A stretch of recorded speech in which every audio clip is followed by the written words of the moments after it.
So there's your motivation right there. Okay. Right, thank you. Iran did those notes. Was it? Baghdad was the head of Persia. After Istanbul, it moved over there. Yeah, they just transferred the notes over after Lawrence was unsuccessful in acquiring the notes when they broke it all up. But he was a secret agent. Yes? Just going back to the syntax within contract and the law, if it is to change, like people like us, I suppose, if we were able to write it, and let's say most corporations out there now have got contracts and agreements, banking, house loans, everything, that are not valid.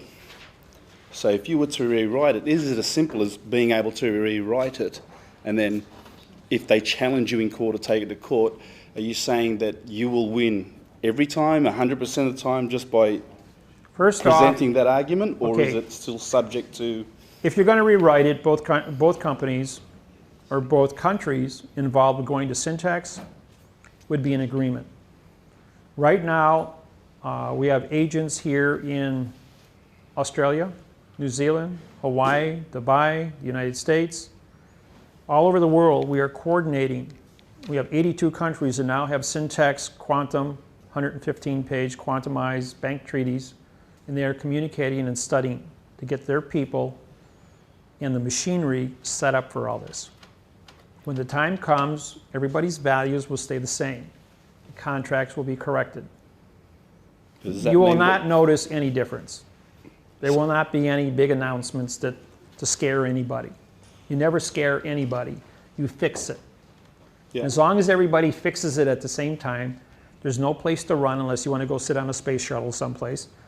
But otherwise, we're all on this spaceship Earth.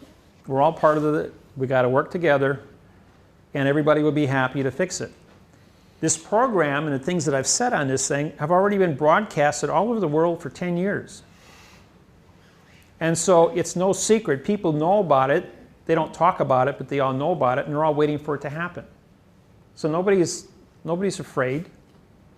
They just know it takes time to study. I mean, everyone that's been in the program has spent years studying, and they know that it's just a mountain of information to do it. I got a 30-year jump on everybody else. That's why I teach it. And they respect the fact that I'm willing to come out here and teach it to everybody. And then make tapes so that we can spread it all over the planet. But how will that affect them? Like it's one or two or three people. They're still going to be in charge because they know they have friends. The guy up here has 100 contacts. You don't know who the 100 contacts are. You can't step in there and talk to these people. They all trust each other. And they all have rules and regulations of cooperation. And this thing is like a big pyramid. That they got people at the top who talk to people at the bottom. It's corporate. They sit around the board of directors. They discuss things. All corporations do. When I set up the Hawaiian government, we had 22 people on the board of directors. All have equal voice in discussing how the Constitution was going to be written. I went ahead and I wrote the Constitution and I said, here, this is your foundation to work from. Make it better. You got 22 brains working together. Make it better. And so they made certain changes along there to fit to their culture. I don't know what's in their heads. I'm not going to interfere with their faith or their culture or their religions. I live in Wisconsin. My job is to make sure that the math is correct. When I was elected king, I only guaranteed one thing, that their contract would be correct. I said, I will not interfere with any subject matter. You put your ideas on paper, I'll make sure it's mathematically certified. And that's as far as I'll go with it. And that's what my promise has been for 15 years. And I've always kept my word to that, to all of you. When I gave the Origines their contracts and the Maoris their contracts, I did the same thing. You guys make it better. Build a better mousetrap. And I'll make sure that if you come up with a new idea, even if you write it in adverb verb, I will syntax it and make it correct. And it will read frontwards and backwards, or as many ways as you want to mix up the words, and it will always say the same thing, and then you can vote on it. Everything that becomes contract, accepted by people as a constitution, must be voted on in an open election. Otherwise, the World Court will not sanction the fact that this is a legitimate contract.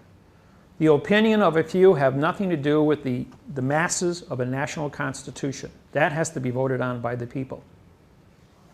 So I put that constitution out there so everyone in the world can read it and find fault with it. And if you can't find fault with it, like I said, if you remove everything that can't be, what is left are the facts. And if the facts are on the table and you agree with them, then vote it in. But always work to make it better, because the world is an ever-changing place. We can do that, but if a corporation had it wrong, rewrote it in syntax, would all the contracts start from that date, like anything before that? Or would it automatically carry on? That would be up to the discretion of that corporation. If they're going to write a new syntax contract, they also have the capacity to fix everything else that was built before that. And they will negotiate with all the people that they are working with. So they could send you a new contract or a new terms and conditions you sign here. But right, then but as long as written your product got there and the money flows back and forth, the contract is just a piece of paper to make sure it happens, right? And all thing we're doing is making the paper better so it happens without any discussion, that we don't have to go to court. Because if there's one thing that you would really like to know, is that you've fulfilled the exact letter of the contract, that there's no gray area, nobody can play a trick on you and call you a no person and then go out and steal what you built in life because you're a no person. And every law says no person shall. Well, the government called you all no persons. Which means they want to steal everything. That's why probate court harvests everything with such a high tax rate when you die, 75%. Unless you're smart enough to go ahead and write a contract and take your assets and put it with your children or with somebody or with another corporation or in a trust so it's protected so it can't be taxed. You got to do your homework ahead of time. And if your contract is written in quantum, it can't go into court because it's a fact. And private contract supersedes judicial law. So make sure your private contracts are correct. That's a fact, folks. Private contract supersedes judicial interference by courts. Husband and wife want to get a divorce, sit down at the kitchen table and do it yourself. You don't even need a lawyer. You sign a private contract, it's done. A lawyer can't undo it, a judge can't undo it. They will approve it 72 hours later. It becomes official. You got to wait 6 months in most cases, and you're free. If you hire a lawyer, 2 lawyers will get you to fight until there's nothing left, and then they will settle because there's nothing to divide. Anybody wants a divorce? Divorce contracts are already written in my book. Copy it out of there. If there's kids involved or no kids involved, I got contracts for both. They've already been approved by the courts, and they're free. Can't beat the price. Yeah. 2 questions. Talking about private contracts, joint ventures, for example, in property deals and so on. That applies there too, in terms of you've got a private agreement between 2 people? Private contract supersedes, but you have to stay within the confinements of real estate laws and transfer quick claim deeds. Got to be careful. Make sure your taxes are taken care of. Transfer fees are paid. Licensing is done. You've done your, whatever the due diligence is, because don't forget, you don't actually own that property. You bought a contract that was written in adverb verb, and that land came to the government because they killed the people that lived on it, so it's an alien, excuse me, A-I-L-I-N-G, alien, which means corruption from the beginning contract. The military is there to make sure that no one interferes with the illusion of contract as long as you're on it. Don't pay your taxes. 90 days later, you don't live there anymore. They'll find somebody else to pay the taxes and sell it at a tax auction. Simple? Yep, perfect, thank you. And the other question is syntax language applications to the English language, European language. I heard all that. I heard a multitude of other countries, for example. So has it applied to, say, Asian language and Arabic languages where the formation of sentences is totally different? When you do the translation on the math, they don't have prepositional phrases also. Even the Hebrew religion doesn't even have vowels. And so when you write things that don't have an English translation, you can't find a word or a meaning for it, you use the English word even though you're writing in all the other languages, you'll put the English words in, and the math will always work the same. They're not meant to be there. Huh? The English word is not meant to be there, but it's being a language. That's where the language was created in adverb verb from the beginning. And the math will put the missing words in, and the math will certify that that word does belong there, or the volition of what that word means. Because you can't have two nouns together and say it makes sense, because it's an adjective pronoun. And you have to certify the terms. If you just write in all nouns like the Hebrew languages, you only have adjective pronouns, and therefore you've lost the ability to identify the 1 in 900 accuracy of the sentence. Therefore, it's chaos. And if you have chaos, no one's going to do contract with you. So now they have a vehicle through this technology to fix it. In 1999, no, that was actually 2000, the Chinese government, better known as Walmart, had only 100 stores in America. And then I went to the embassy in New York City, and I gave them the treaty on the math interface on language, allowing them to translate the 10,000 symbols of the Chinese language into English. Took 6 months. Once they had this technology, they could write a quantumized contract for international trade and bring commerce to the United States and back and forth in 6 hours, not 6 months.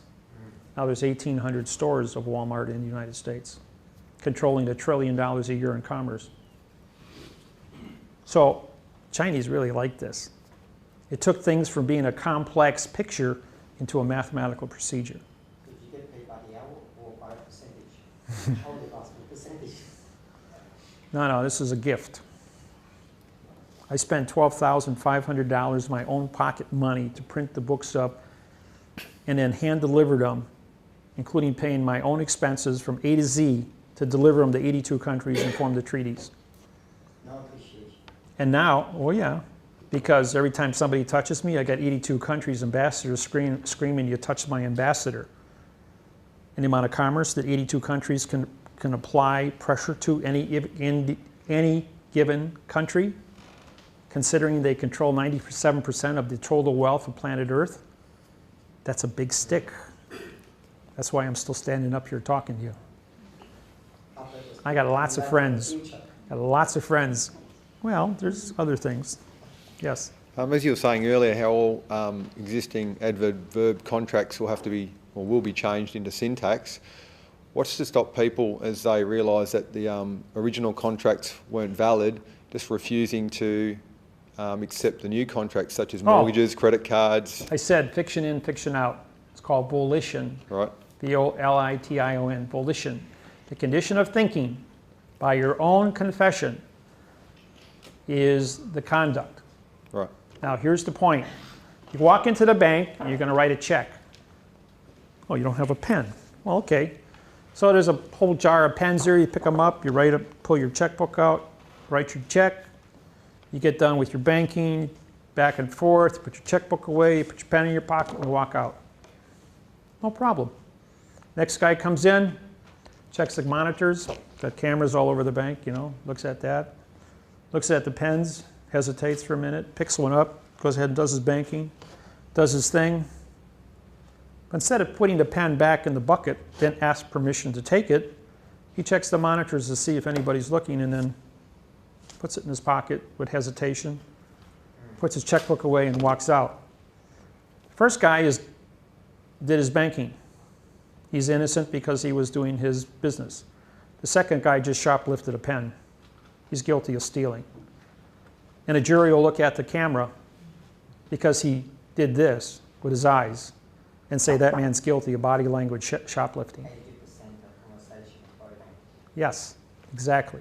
And that body language, there's no words. I mean, the guy could speak Chinese or whatever, and you're in an English bank, and he doesn't know anything from anything. But his body language is going to say he's guilty of he's a thief, he's stealing with volition. And you will be found guilty of volition. And the jury will all come back and prosecute you accordingly. With volition, I was studying the criminal code the other day, and I've noticed, I think it's section 13, where when someone is persecuted for even the most heinous crimes, the intent of the person at the time when he committed the crime seems to be, according to the code, the major factor in deciding whether he was guilty or not. It's what his intention was at the time. Everything is based on time.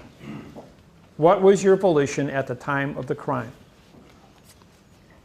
Right, so all you have to do is admit that The only thing you have to do is didn't think establish it was that. wrong to do it at the time, and you'd get away with murder. Well, here's a case. This was a Salt Lake City case where a young girl had a baby, and she was 33 years old, and she had a child, and the grandchild had difficulty and needed a blood transfusion. So the daughter, or the mother of the child, the grandfather came forward to give blood for this child because they had surgery. When they ran the blood thing, it turned out that he was the father. He had raped his daughter when she was 12, which created the child. And it was 20 years later, because of the blood transfusion, that they were able to make a determination that the man was guilty of incest at the age of with a 12-year-old and went to prison for life. Okay, well, that brings me to the... So it isn't, it's not, their conduct, the conduct of the time and place is against the law in all cultures worldwide for all time. So it doesn't matter when they catch you. There's no statute of limitations for rape or for murder anywhere in the world. You commit a murder in your country, you go anywhere in the world, you will be extradited back to your country because all courts are the same jurisdiction worldwide, foreign vessels and dry dock, and they all have rules and regulations for murder and rape and specific drug dealings and criminal activities, treason, conspiracies, spying. I thought Australia used to have the statute of limitation, now they removed it about 50 years ago. There's no statute of limitations for murder or for rape. You get found guilty, and they got physical evidence because of CSI, and they can do that through DNA today, you're going to prison. Question? One thing you mentioned before about birth certificates when we were born, I've heard, that 45 days after we were born, if there wasn't laid claim to, the government then owned that. And you mentioned also a figure of... 45 days of trust is what it's called, because the trustee has not, the trust was created by the birth certificate that the doctor signed, but the trust expired 45 days later, and then the child, which is an issue of woman, now becomes the issue of a state, and the state takes responsibility that if anything happens to the child, that the Social Security trust that was established expired after 45 days, it's then sold into the state as a commercial instrument, and then the state will take care of the child in the event the mother and the father neglect the child or die in a car accident, and we'll take care of things. And is that the only use for it, or is it? I've heard that it's on-sold by governments as a promissory note. Right, but you have to put the money into the system so that the money is there for the life of that child, from cradle to grave. Otherwise, there wouldn't be enough dollars in the system to make commerce move, to buy homes, put food on the table, clothing, all the toys that we acquire throughout life. These are all things that are relevant to where did the money come from? Well, it had to be in the system to measure the value of your sweat equity. You give it value as life goes on. If it wasn't there, there wouldn't be enough money for anything. You'd be working for a penny a day rather than being paid $200 or $300 a day to do your job. Right. And fractional banking has to exponentialize itself based on the amount of things. Did you pay for the roads that are out here? I mean, you love running around on the roads. You love all your technology with your cars. You love all your modern conveniences. You want to give them up just because you want to make an argument about what the dollar's worth? It gets things done, doesn't it? And it really makes your life go smooth. You don't want to go from here to Sydney in 4 months because you're in a covered wagon. You want to get there in 8 hours if you want to drive a car, or an hour by plane. You like the toys. And so you don't question how you get there. You just want to make sure it's there. And today, technology commands that the world's going to move forward. Yeah. Screaming, and doesn't matter. People are not going to give up their toys. Anybody in here want to give up your Blackberries, or your iPods, or your cell phones, or your computers, and go back to watching 3-channel TV in black and white, and be bored out of your tree? Not being able to learn about all the millions of things that are on Wikipedia, and having instant access to anything that you can think of, you can get an answer for today without going down to the library, spending an hour to drive there, look up in the books for months before you find out what's going on. Instead, you just takes 5 seconds and you got it in front of you on a computer screen or on your cell phone. The world is so fast, and our brains want more and more and more. We can comprehend 10,000 thoughts a second. I mean, how fast do you blow through your computer? Your computer 10 years ago was 100 megabytes of memory. And you thought that was all the memory in the world. We paid $100 for another megabyte of memory. Today you get a gigabyte or 10 gigabytes for $20. And our computers are running in the terabyte speeds with 8 gig hard drives. And as fast as we can push the buttons, we can read the screens and download information. And the more we learn, the faster we learn. And it exponentializes itself. And your brain doesn't want to give up that information. Of course not. We just don't want to pay for it. There's no such thing as a free lunch. Get over it. The reason I ask this is because there are a number of people who suggest that originally, because we haven't been informed about that birth certificate situation, that the government has actually committed fraud, and therefore it has utilised the value of the money in that account without our knowledge, so that when we go and borrow money from the bank, we're actually borrowing our own money. Actually, it isn't your money. No. It isn't until you sign over and say you're going to put your life on the line for the next 30 years and pay it back. And don't they give you a contract? You don't care what that contract says. Did you ever read it and syntax it? No. The only thing you want is a roof over your head to take care of your wife and your children. You don't care what that car loan says. You want to be able to get to work without walking in the rain. You want these conveniences, and you're willing to accept the illusion in order to function. And the government will allow you these illusions as long as they get a piece of it called commerce. Taxation.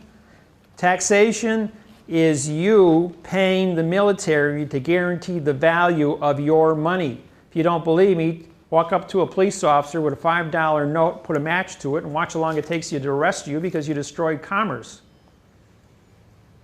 That law applies to every postal employee, which controls all military worldwide. And that includes police officers, sheriffs, bailiffs, military personnel. They're all there to guarantee the value of their dollar, so that the commerce between countries flows, your food gets here, the raw resources get here, people got work. Otherwise, if people don't have work and they're starving, they're going to riot. They don't want to riot, so they're going to make sure that the value of the money is guaranteed and that you're going to pay the service fee of the military to guarantee that money. If you don't sign your tax form in the box? Who cares? Well, what's the tax? You can have 100% of nothing or 70% of 100. What do you think is a better deal? No, what I'm saying is, as an individual, the claim is that if you don't sign in the box, that it's not a contract, and therefore you shouldn't have had to pay tax. That's basically because... Again, you don't have the capacity to guarantee the value of the money. The military does. The military makes sure that the banks pay you your money. The banks, that the storekeeper will honor your money when you take it there to buy your groceries so that you eat today. Otherwise, you'd be dead in 10 days from starvation. It's about guarantees all across the board. There's all different kinds and levels of guarantees. The money guarantees. It's just a vehicle to measure the commerce, to measure your sweat equity. And you don't want to work for nothing. And you don't want the guy that's laying there sleeping, watching TV all day while you're out working, and he says, well, I have a right to everything that you make. Remember the story of the little red hen who plows the field, seeds it, harvests, and then pigs come along and say, you got too much, we want it. That's socialism. You don't like that. If you're going to earn something and build it, you want to acquire your sweat equity.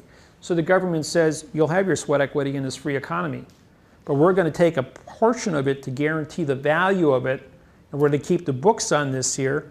And the money that you pay into taxes will not only take care of the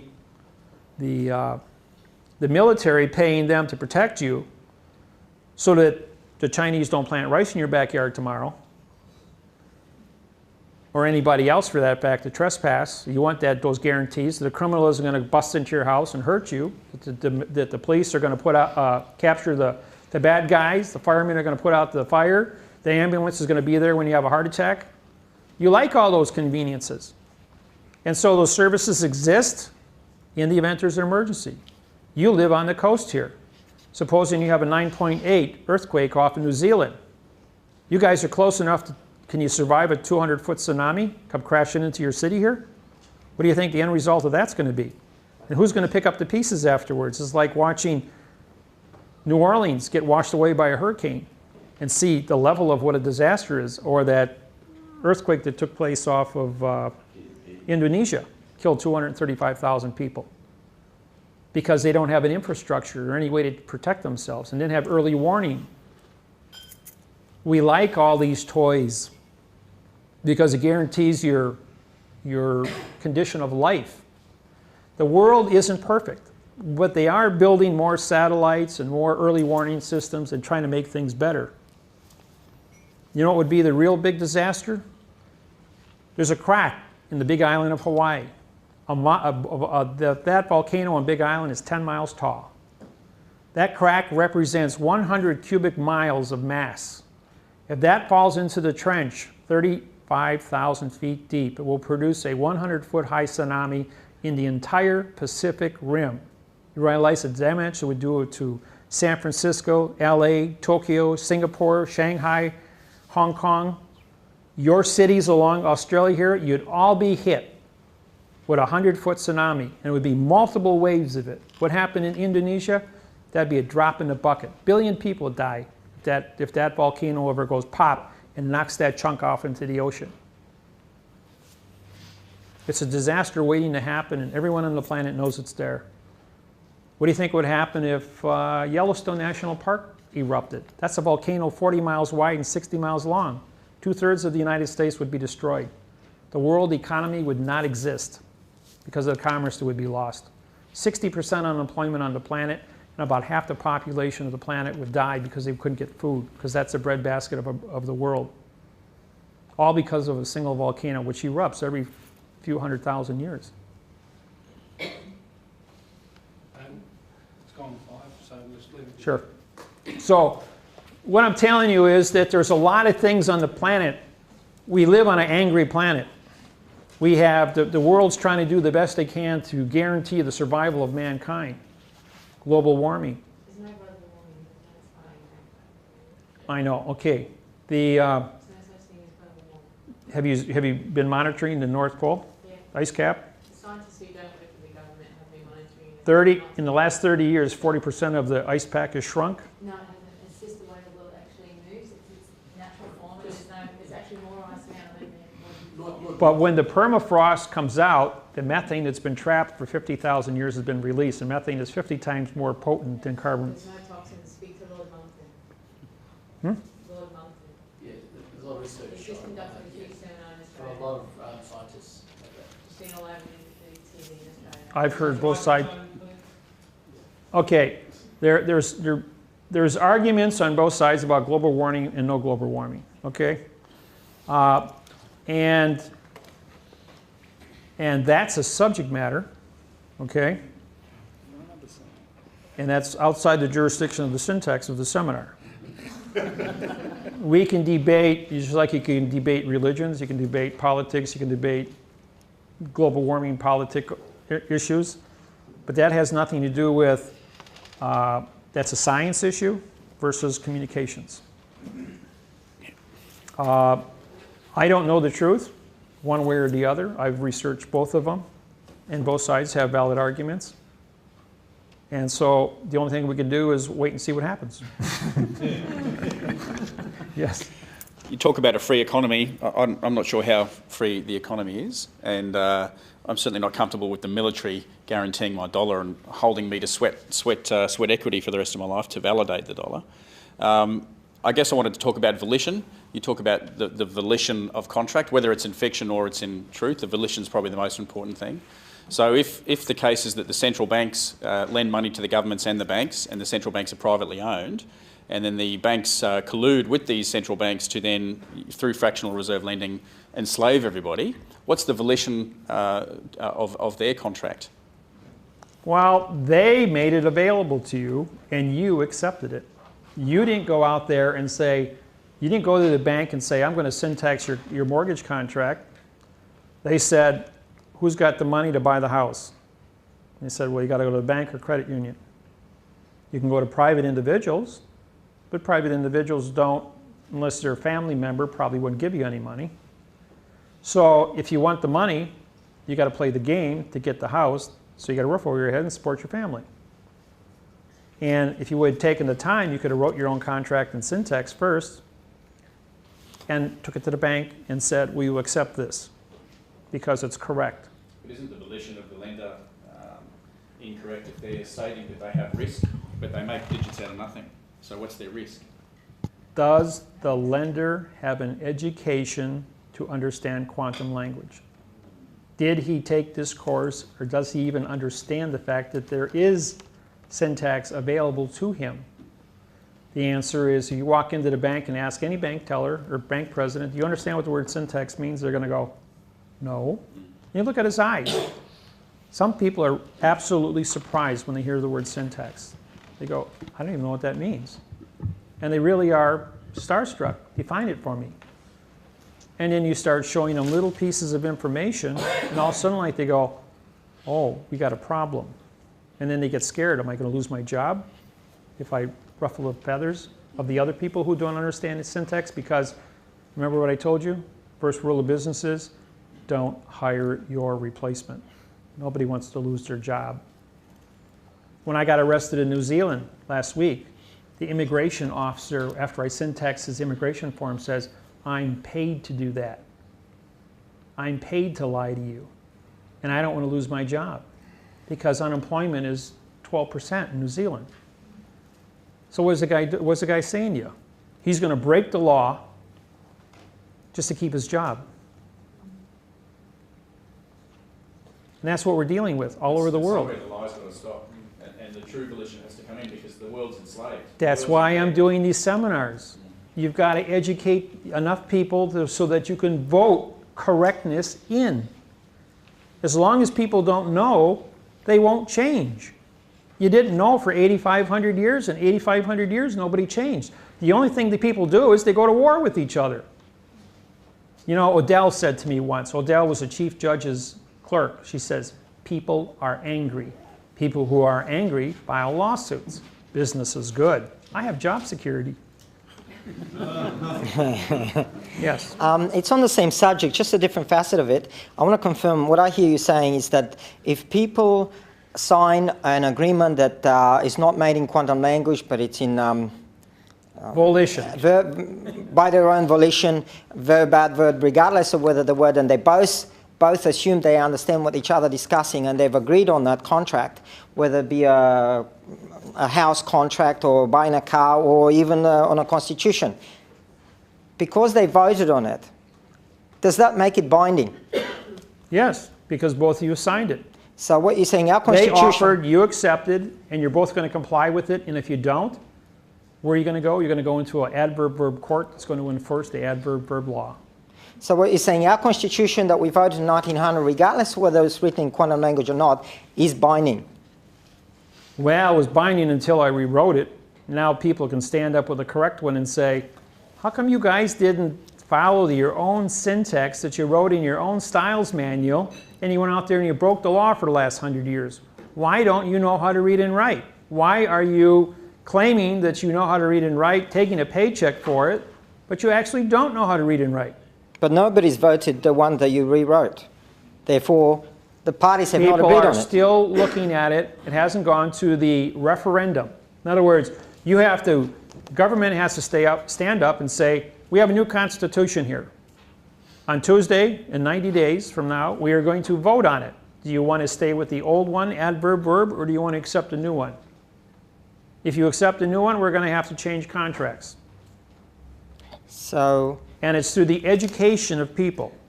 That's why I have my website up for 10 years. That's why I write these books and tapes, so that we're trying to educate as many people as possible so we get the controlling vote globally to fix it. Eventually, it's got to get fixed. You can't lie to everybody. You can fool some of the people some of the time, most of the people all the time, but not all of the people all the time. And at some point, you're going to wake